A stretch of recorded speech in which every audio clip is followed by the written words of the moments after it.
বাংলাদেশের অলরাউন্ডার সাকিব আল হাসান রোনালদোর সঙ্গে নাকি কম্পিটিশনে যোগ দিচ্ছে। কিসের সেই কম্পিটিশন জানতে ভিডিওটি শেষ পর্যন্ত দেখুন। রোনালদোর সঙ্গে কম্পিটিশন করে তৃতীয় সন্তানের বাবা হতে যাচ্ছেন সাকিব আল হাসান। ক্রিস্টিয়ানো রোনালদোর 4 সন্তান। সাকিব আল হাসানের হবে কতজন?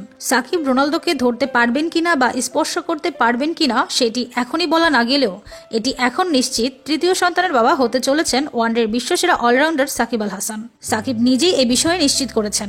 রহস্যের শুরুটা হয়েছে ফেসবুকে দেওয়া সাকিবের এক পোস্টে। নতুন বছরের প্রথম দিনেই সাকিব নিজের অফিসিয়াল ফেসবুক পেজে তার এবং স্ত্রী উম্মে আহমেদ শিশিরের একটি ছবি পোস্ট করেন, যাতে বোঝা যাচ্ছে শিশির সন্তান সম্ভবা।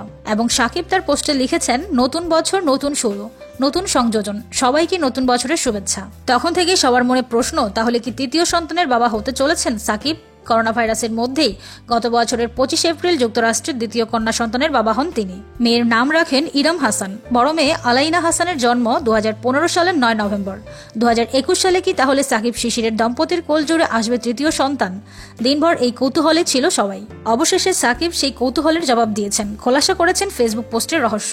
পরিবারে নতুন সন্তানের আগমন ঘটছে কিনা এই প্রশ্নের জবাবে সাকিব বলেছেন, ইনশাআল্লাহ। সঙ্গে দুষ্টুমি করে আরো বলেছেন, রোনালদোর সঙ্গে কম্পিটিশন করছি।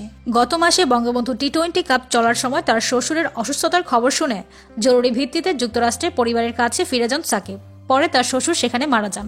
সাকিব এখনও যুক্তরাষ্ট্রেই আছেন, তবে ওয়েস্ট ইন্ডিজ সিরিজকে সামনে রেখে এই সপ্তাহেই তার দেশে ফেরার কথা। তো ভিউয়ার্স, অলরাউন্ডার সাকিব আল হাসানকে আপনাদের কেমন লাগে জানিয়ে দিন কমেন্টের মাধ্যমে। আর ভিডিওটি ভালো লাগলে লাইক দিন। এমন আরও নতুন নতুন খবর পেতে চ্যানেলটি সাবস্ক্রাইব করে আমাদের পাশেই থাকুন। ধন্যবাদ।